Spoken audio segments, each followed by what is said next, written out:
KNS Lakshmi trading olden மாநகரில் தீபாவளியை முன்னிட்டு மாபெரும் மலிவு விற்பனை. அனைத்து புதுவரவு ஆடைகளும் 50% 20% வரை தள்ளுபடி.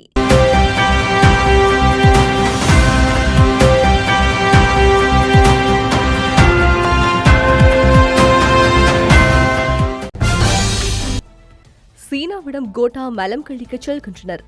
முன்னணியை விமர்சித்த ஆனந்தன் எம்பி. நாட்டு மக்களுக்கு கோட்டாபய ராஜபக்ஷ வழங்கியுள்ள உறுதி.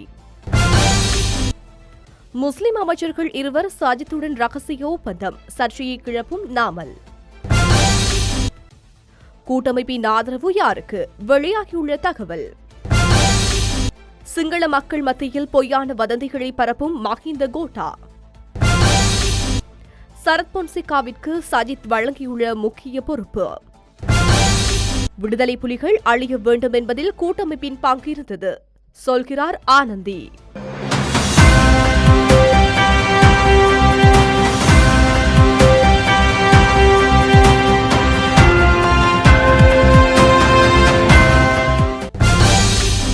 தமிழ் தேசிய மக்கள் முன்னணியினர் சீனாவிடம் கேட்டுத்தான் மலசலம் கழிக்க செல்கின்றார்களா என்ற கேள்வி எங்களாலும் கேட்க முடியும் என நாடாளுமன்ற உறுப்பினர் சிவசக்தி ஆனந்தன் தெரிவித்தார். வவுனியாவில் நேற்று ஊடகங்களுக்கு கருத்து தெரிவிக்கும் போதே தமிழ் தேசிய மக்கள் முன்னணியினர் இந்திய தூதரிடம் கேட்டே 5 கட்சிகளும் செயற்படுவதாகவும் மலம் கழிப்பதாலும் அவரிடம் கேட்டே செல்வதாகவும் குற்றம் சுமத்தியது தொடர்பாக ஊடகவியலாளர்கள் கேட்டபோதே இவ்வாறு தெரிவித்தார். மேலும் கருத்து தெரிவித்த அவர் ஏதோ ஒரு வகையில் தீர்வை பெற்றுக்கொள்ளும் முயற்சியாகத்தான் 5 கட்சிகளும் ஒன்றிணைந்தன. யாருடைய சொல் பேச்சை கேட்டும் அந்த முடிவுக்கு போகவில்லை. குறிப்பாக இந்தியாவின் பேச்சினை கேட்டு எந்த முடிவினையும் எடுக்கவில்லை. தமிழ் தேசிய மக்கள் முன்னணியினர் சொல்லும் பாசையில் சொல்ல வேண்டுமானால் அவர்கள் சீனாவிடம் கேட்டோ மலம் கழிக்கின்றனர் என கேட்க முடியும் எனினும் நாம் அவ்வாறு கேட்க மாட்டோம். இந்த பொது இணக்கப்பாட்டு வேலை திட்டமானது தமிழ் மக்கள் கடந்த காலங்களில் பெற்றுக்கொண்ட பட்டறிவினை அடிப்படையாக வைத்தே 6 கட்சிகள், பல்கலைக்கழக மாணவர்கள், மத தலைவர்கள், சிவில் அமைப்புகளுடன் இணைந்து இந்த கூட்டத்தினை ஒழுங்கு செய்திருந்தனர். நடைபெற்ற 5 கூட்டங்களிலும் தமிழ் தேசிய மக்கள் முன்னணியினரும் கலந்து கொண்டார்கள். இந்த கோரிக்கைகள் கைச்சாத்திடுவதற்கான இறுதி சந்தர்ப்பத்திலேயே தான் இடைக்கால அறிக்கையினை நிராகரிக்க வேண்டும் என்று அவர்கள் தெரிவித்து விலகினார்கள். இடைக்கால அறிக்கை என்பது செயலிழந்து போன விடயம். அதனை விட தயாரிக்கப்பட்ட 13 அம்ச கோரிக்கைகளில் அவர்களது கட்சி முன்வைத்த பல்வேறு விடயங்களும் உள்வாங்கப்பட்டிருக்கின்றன. தற்போது தமிழ் கட்சிகளால் தயாரிக்கப்பட்ட 13 அம்ச கோரிக்கைகளை தாங்கள் ஏற்றுக்கொள்ள மாட்டோம் என்று கோட்டாபய நேரடியாக தெரிவித்துள்ளதுடன் எந்தவொரு உடன்படிக்கைகளுக்கும் இணங்க வரமாட்டோம் என்றும் சஜித் பிரேமதாசவும் கூறியிருக்கிறார். வடகிழக்கு இணைப்பை ஏற்க மாட்டோம் என்று மக்கள் விடுதலை முன்னணியும் கூறியிருக்கின்றார்கள். தமிழ் மக்கள் சஜித்துக்கு வாக்களிக்கும் நிலைமை இருக்குமானால் நிச்சயமாக நாம் அவருடன் தான் பேச்சுவார்த்தையை முன்னெடுக்க வேண்டும். அத்துடன் இந்த 13 கோரிக்கைகளை பரிசீலித்து தீர்வை வழங்க வேண்டிய பொறுப்பு ஏனைய வேட்பாளர்களை விட அவருக்குத்தான் மிக அதிகமாக இருக்கின்றது. எனவே அவருக்கு வாக்கு வேண்டுமென்றால் எமது கோரிக்கையை ஏற்க வேண்டும். இதேவேளை எமக்கு தேவையான விடயங்களையும் நிராகரித்துவிட்டு தமிழ் மக்களின் வாக்குகளை மாத்திரம் சஜித் பிரேமதாச கோருவதில் எந்தவித நியாயமும் இல்லை. எனவே இந்த 5 கட்சிகளும் இணைந்து எடுக்கப்பட்ட கோரிக்கைகள் தொடர்பாக நாம் இறுக்கமான நிலைப்பாட்டில் இருக்க வேண்டும். ஏனெனில் கடந்த தேர்தல்களில் நிபந்தனைகளற்ற ஆதரவினை கூட்டமைப்பு வழங்கியிருந்தமையினால் தமிழ் மக்கள் இன்று நடுத்தருவில் விடப்பட்டுள்ளனர். இதனால் எமது கோரிக்கைகளை நிராகரிப்பவர்களுக்கு ஆதரவு வழங்க முடியாத நிலைக்கு நாங்கள் தள்ளப்பட்டிருக்கின்றோம். இதேவேளை கூட்டமைப்பின் தலைவர் சம்பந்தன் ஐயா பிரதமர் ரணில் விக்ரமசிங்கவை சந்தித்திருப்பதாக இன்றைய சிங்கள ஊடகம் ஒன்றில் செய்தி வந்திருப்பதாக அறிந்தேன். அதனை உறுதிப்படுத்த முடியவில்லை. எனினும் நாம் பலதரப்பட்டோரின் வேண்டுகோளுக்கிணங்க ஒவ்வொரு கட்சிகளின் முன்மொழிவுகளை பல்கலைக்கழக மாணவர்களிடம் சமர்ப்பித்து அது தொகுக்கப்பட்ட பின்னரே 13 அம்ச கோரிக்கைகள் தயாரிக்கப்பட்டது. பொது உடன்படிக்கையின்படி அனைத்து கட்சிகளும் தீர்மானித்ததன் பின்னர் இவ்வாறான சந்திப்புகள் அந்த கோரிக்கைகளை பலமிழக்கச் செய்யும் வேலையாக அமையும். அத்துடன் தயாரிக்கப்பட்ட கோரிக்கைகள் பரிசீலிக்கப்படுவதற்கு முன்னர் ஒரு தரப்பிற்கு ஆதரவு வழங்கும் செயற்பாட்டை கூட்டமைப்பின் பாராளுமன்ற உறுப்பினர் நேரடியாகவும் மறைமுகமாகவும் மேற்கொண்டு வருகின்றனர்.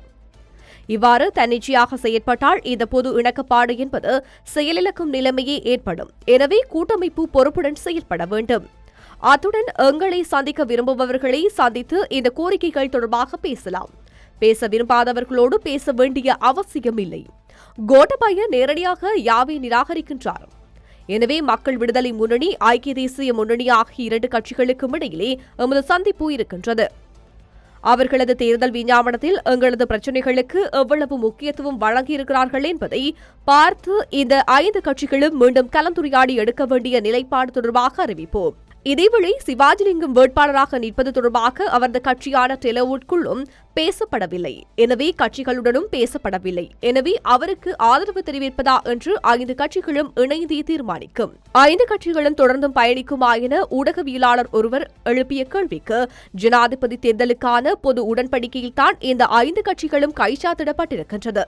எனவே இந்த தேர்தல் தொடர்பில் எடுத்துக்கொண்ட பொது உடன்படிக்கையின்படி நாம் அனைவரும் ஒரே நிலைப்பாட்டில் இருந்தால் அடுத்த கட்ட நிலைப்பாடு தொடர்பாக பின்னர் யோசிப்போம் என்றார்.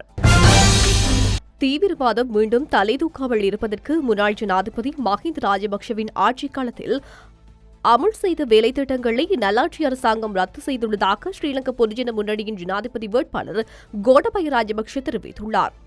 இதன் காரணமாகவே உயிர்த்த ஞாயிறு தின தாக்குதலுக்கு நாடு முகம் கொடுத்தது எனவும் மீண்டும் எமது பாதுகாப்பான நாட்டை வழங்குவோம் என்பதை உறுதியளிக்கின்றேன் எனவும் அவர் சுட்டிக்காட்டியுள்ளார். இந்த நிலையில் தேசிய பாதுகாப்பை உறுதி செய்யாமல் மாறாக போரை வெற்றி கொண்ட ராணுவத்தினரை சர்வதேச நீதிமன்றத்தில் நிறுத்துவதற்கான முயற்சியை நல்லாட்சி அரசாங்கம் செய்ததாகவும் அவர் கூறியுள்ளார். காலி நெலுவு பிரதேசத்தில் நேற்று இடம்பெற்ற தேர்தல் பிரசார கூட்டத்தில் கலந்து கொண்டு பேசிய அவர் இதனை கூறியுள்ளார். தொடர்ந்தும் கருத்து வெளியிட்ட அவர், முன்னாள் ஜனாதிபதி மஹிந்த ராஜபக்ஷவின் ஆட்சிக் காலத்தில் இந்த நாட்டிற்கு முழுமையான சுதந்திரம் வழங்கப்பட்டது மட்டுமன்றி மீண்டும் தீவிரவாதம் தலைதூக்காமல் இருப்பதற்கான வேலைத்திட்டம் முன்னெடுக்கப்பட்டது. அதனால்தான் யுத்தத்துக்கு பின்னரான காலப்பகுதியிலும் நாட்டின் இறையாண்மை, தனித்துவம், பாதுகாப்பு என்பவற்றை உறுதி செய்ய முடிந்தது. அன்று முப்படையினர், போலீசார், புலனாய்வு பிரிவு என்பவற்றை ஒருங்கிணைத்து நாட்டின் பாதுகாப்பை உறுதி செய்தோம்.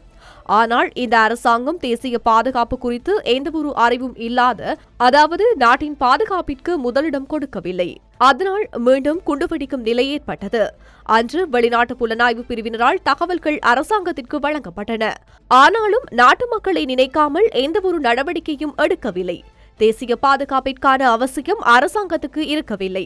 அரசாங்கத்தின் அமைச்சரவையை பார்த்தால் பல்வேறு சக்திகளுக்கு அடிபணிக்கின்ற கட்டமைப்பாக உள்ளது. ராணுவத்தினரை சர்வதேச நீதிமன்றத்திற்கு அழைத்துச் செல்கின்ற வழிகளை அரசாங்கம் உருவாக்கியிருக்கிறது. அதன் பின்னர் புலனாய்வு பிரிவு அதிகாரிகளை போலி குற்றச்சாட்டுகளை கொண்டு சிறை தள்ளியதோடு எமது பாதுகாப்பு வேலை திட்டங்களையும் ரத்து செய்தது. விசேடமாக இனவாத மற்றும் அடிப்படைவாத தீவிரவாதிகளை அழிப்பதற்காக விசேட பிரிவொன்றையும் நாங்கள் ஸ்தாபித்திருந்தோம். அதற்கான அதிகாரிகளை பயிற்றுவித்தோம். ஆனால் அந்த அரசாங்கம் ஆட்சிக்கு வந்தவுடன் அந்த அதிகாரிகளை வேறு பிரிவுக்கு மாற்றியதோடு வேலை திட்டங்களையும் ரத்து செய்தபடியினால் தான் இப்படியான நிலைமை ஏற்பட்டுள்ளது. ஆகவே மீண்டும் நமது பாதுகாப்பான நாட்டை வழங்குவோம் என்பதை உறுதியளிக்கின்றேன். அதனை எங்களால் மட்டுமே செய்ய முடியும் என்பதை சுட்டிக்காட்டுகின்றேன் என கூறியுள்ளார். அமைச்சர் ராவ் ஹக்கீனையும் ரிஷாத் பதியுதீனையும் நம்பி முஸ்லிம் மக்கள் ஏமாற வேண்டாம். அவர்கள் சொந்த நலனுக்காக சஜித்துடன் ரகசிய ஒப்பந்தத்தினை செய்துள்ளனர். மக்களுக்காக எதையும் செய்யவில்லை. எனவே கோத்தபாய ராஜபக்ஷவை ஜனாதிபதியாக்கி பங்காளராக்குங்கள் என நாடாளுமன்ற உறுப்பினர் நாமல் ராஜபக்ஷ தெரிவித்துள்ளார்.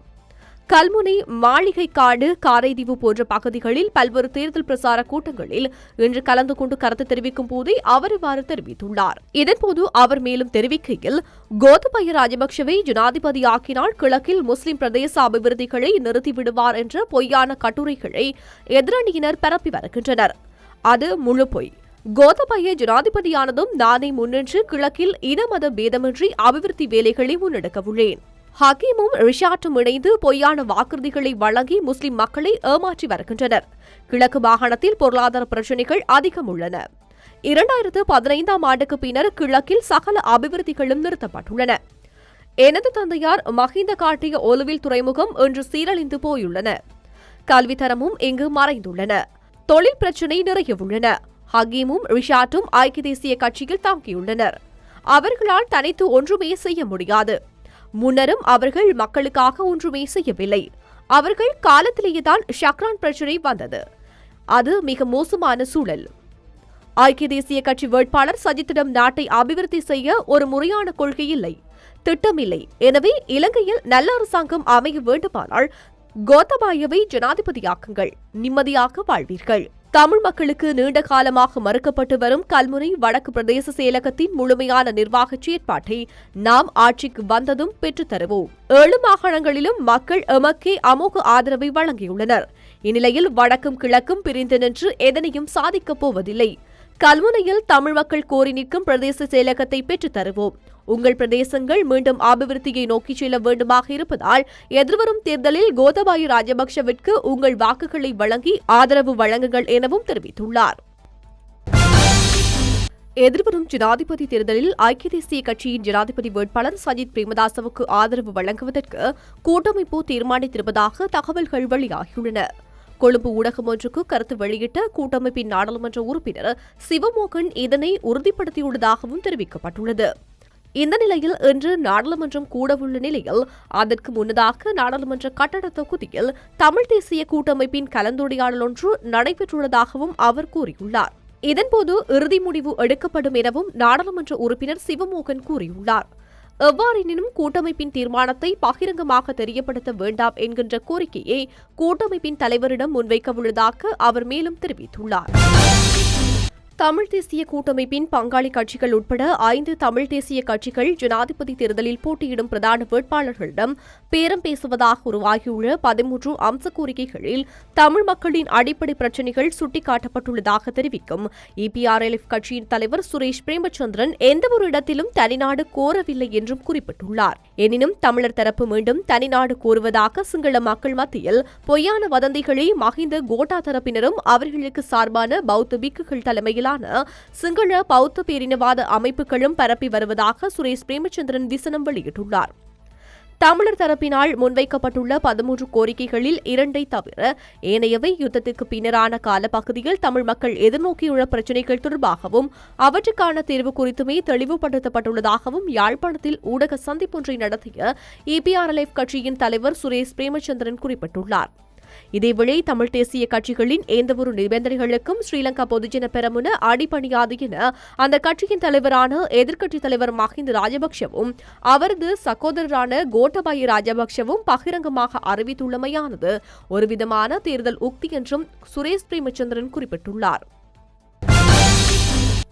தங்களது மதத்தை விருத்தி செய்வதற்காக ஏனைய மதங்களின் தளங்களை அழிப்பதோ தீமூட்டுவதோ தேசபக்தி கிடையாது என ஐக்கிய தேசிய கட்சியின் ஜனாதிபதி வேட்பாளர் சஜித் பிரேமதாச தெரிவித்துள்ளார்.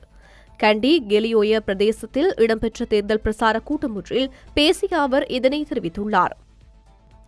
தொடர்ந்தும் கருத்து வெளியிட்ட அவர் இந்த நாட்டில் தீவிரவாத செயற்பாட்டினை முழுவதாக அழிப்பதற்கான பொறுப்பினை ஃபீல்டு மார்ஷல் சரத் பொன்சேகாவிற்கு வழங்கியிருக்கின்றேன். 30 வருட போரை முடிவுக்கு கொண்டு வந்த அவருக்கு எஞ்சியிருக்கும் தீவிரவாதிகளையும் அழிப்பதற்கு பொறுப்பு அளித்துள்ளேன். தீவிரவாதிகளுக்கு இந்த நாட்டில் இடமில்லை. தீவிரவாத செயற்பாடுகளில் ஈடுபடுவது யார்? இன மத பேதமின்றி தீவிரவாதிகளில் ஈடுபடுவோர் மீது கடுமையான நடவடிக்கை எடுத்து மரண தண்டனை அளிப்பதற்கு நடவடிக்கை எடுப்போம். சில பிரிவினர் தேர்தல் முறையின்றி ஜனநாயகமின்றி தற்கொலைகள் மூலம் இந்த நாட்டை அழிப்பதற்கு குழுவோ பிரிவினரோ முயற்சித்தாலும் அவர்களுக்கு கட்டளையிடுகின்ற மற்றும் உதவுகின்ற தரப்பினர்களுக்கும் இந்த நாட்டில் வாழ்வதற்கு உரிமை கிடையாது. தீவிரவாதத்தை முற்றாக அளிக்கின்ற நிலைப்பாட்டில் நாங்களும் தீவிரமாக இருக்கின்றோம். தீவிரவாதத்தை அளிக்கின்ற நோக்கில் இனவாதம் மதவாதத்தை ஏற்படுத்துவதற்கு நான் இடமளிக்க மாட்டேன் என அவர் மேலும் கூறியுள்ளார்.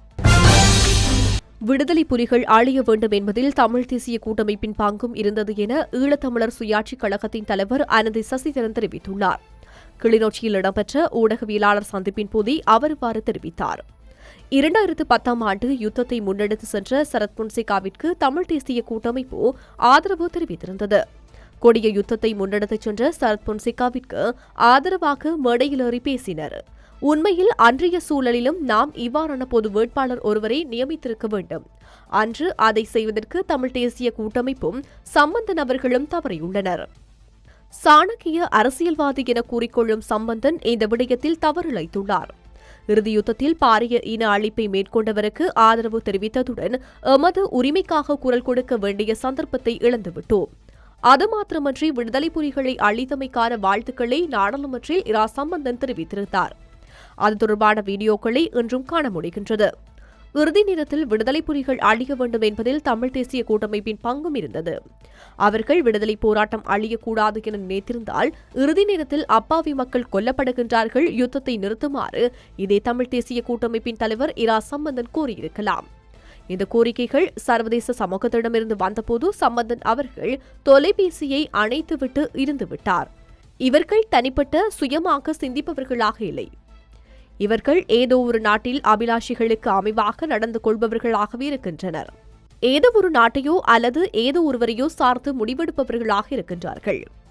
2010ஆம் ஆண்டு சரத் பொன்சேகாவிற்கு ஆதரவு கொடுத்தமையானது எமது நீதி கோருகின்ற நிலையிலிருந்து நழுவ வைத்துள்ளதாகவும் 2015ஆம் ஆண்டு நல்லாட்சி அரசாங்கம் என ஒன்றை கொண்டு வந்து 51 நாள் குழப்பத்தின் போது நிபந்தனையற்ற முண்டு கொடுப்பினை ஆரம்பித்தனர். அந்த முண்டு கொடுத்தலின் போது வெறும் 89 அரசியல் கைதிகளாக இருந்தவர்களை கூட விடுதலை செய்ய முடியாமல் போனது என அவர் இதன்போது தெரிவித்தார்.